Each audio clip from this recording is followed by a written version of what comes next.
আসলে cows milk বাচ্চার জন্য কতটা ক্ষতিকারক, এক। দুই হচ্ছে অনেক সময় যখন বাচ্চার রক্ত স্বল্পতা শূন্যতা দেখা দেয়, আমরা তখন কি বলি দুধ ডিম বেশি করে খান, তাই না? কিন্তু আসলে কি যদি গরুর দুধ খায় তার আসলে কি আয়রনের ঘাটতি পূরণ হবে? সেটা হোক বাচ্চা হোক বড় মানুষ, হ্যাঁ, সেটা হবে কিনা সেটা আমরা আজকে একটু টেস্ট করে দেখবো।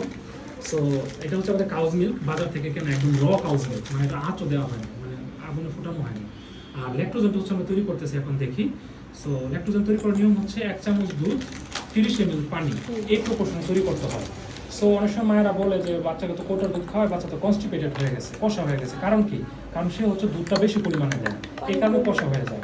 আবার দেখবেন কিছু বাচ্চা ঠিকই ল্যাকটোজেন খাচ্ছে বা অন্য কোটার দুধ খাচ্ছে, তার ওয়েট গেইন হচ্ছে না বা সে স্বাস্থ্য সুস্থ ভালো না, একদম শুকনা শাকনা, হ্যাঁ, পুষ্টি ঘাটতি। কেন? সে হচ্ছে ল্যাকটোজেন কম দেয়, মানে চামচ থেকে কম দেয়।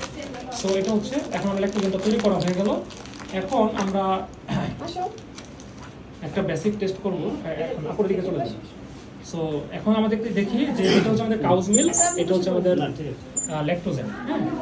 সো এখন কাউজ মিল্কে হচ্ছে আমরা একটা রিয়েজেন্ট দিব, যে রিয়েজেন্টটা হচ্ছে আমরা বলি আয়রন বাইন্ডিং রিয়েজেন্ট, হ্যাঁ। যদি কোনো কিছুতে আয়রন থাকে সেটাকে এটা বাইন্ড করে ফেলে, যেটা কেমিস্ট্রি পড়ছেন তারা বুঝতে পারবেন যে এটা হচ্ছে যৌগ তৈরি করে ফেলে, হ্যাঁ। সো যে কোনো কিছুতে, পানিতে বা যা কিছুতে হোক, যদি আয়রন থাকে এই রিয়েজেন্টটা খুব দ্রুত সময় সেটা ফাইন্ড আউট করতে পারে। তো আমরা দুইটাতে দিয়ে দিলাম যে আয়রন আসলে আছে কিনা সেটা ফাইন্ড আউট করার জন্য। এটাতে চলো আপনারা পানিতে আয়রন টেস্ট করতে পারবেন যে এই পানিতে আয়রন আছে কিনা, সেটাও প্রমাণ হয়ে যাবে। সো আমরা দেখি, এবং এই রিয়েজেন্টটা হচ্ছে acidic in nature, as like অম্ল, লেবুর মতো। সো আমরা জানি কি লেবু দিলে কি হতে পারে, দুধ ফেটে যাবে। সো দেখি আমাদের এখানে কি হয়।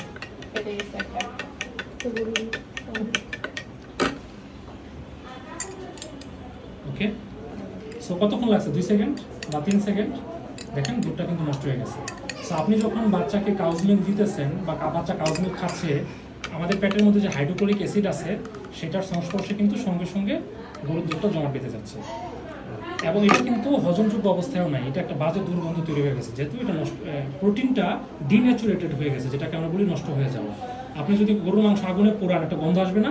অ্যাজ লাইক এই দুধটা আমাদের এরকম গন্ধ আসবে, কারণ এটা ডিন্যাচুরেটেড হয়ে গেছে, এটা গন্ধ হয়ে গেছে। আচ্ছা, এখন এই বাচ্চা দেখবেন যখন বমি করবে সঙ্গে সঙ্গে এরকম বমি করে, যদি ডায়রিয়া হয় এরকম ডায়রিয়াই করে, কারণ এটা তো হজমযোগ্য অবস্থায় নাই।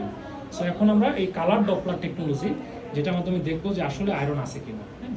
সো আয়রনের বৈশিষ্ট্য হচ্ছে আমরা জানি কি, অ্যাজ লাইক শসা, পেয়ারা কেটে রেখে দিলে কি হয়? কালো হয়ে যাবে। সো দেখি আমাদের এটা লালচে থেকে কালোর বর্ণ ধারণ করে কিনা।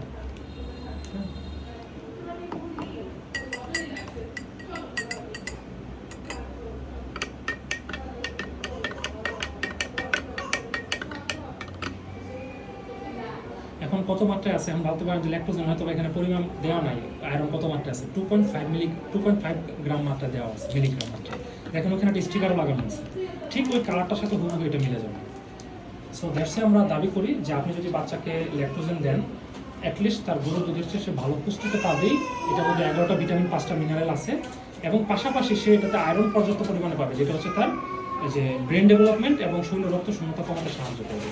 আর ভাইয়ারা সে যদি কাউজ মিল্ক আজীবনও খেয়ে যায়, তার শরীরে কোনোদিনও রক্তের চাহিদা পূরণ হবে না, সেটা হোক বড় মানুষ। হ্যাঁ, ডেফিনেটলি কাউজ মিল্কে অনেক ক্যালসিয়াম আছে, যেটা আপনারা বড় মানুষ হিসেবে খেতে পারেন, কিন্তু এটাতে আয়রন একেবারেই না। সেই জন্যই বলে যে গরুর দুধ খাইলে গরুর মতো বুদ্ধি হয়। তো আসলে তো কোনো বুদ্ধি নাই, তাই না?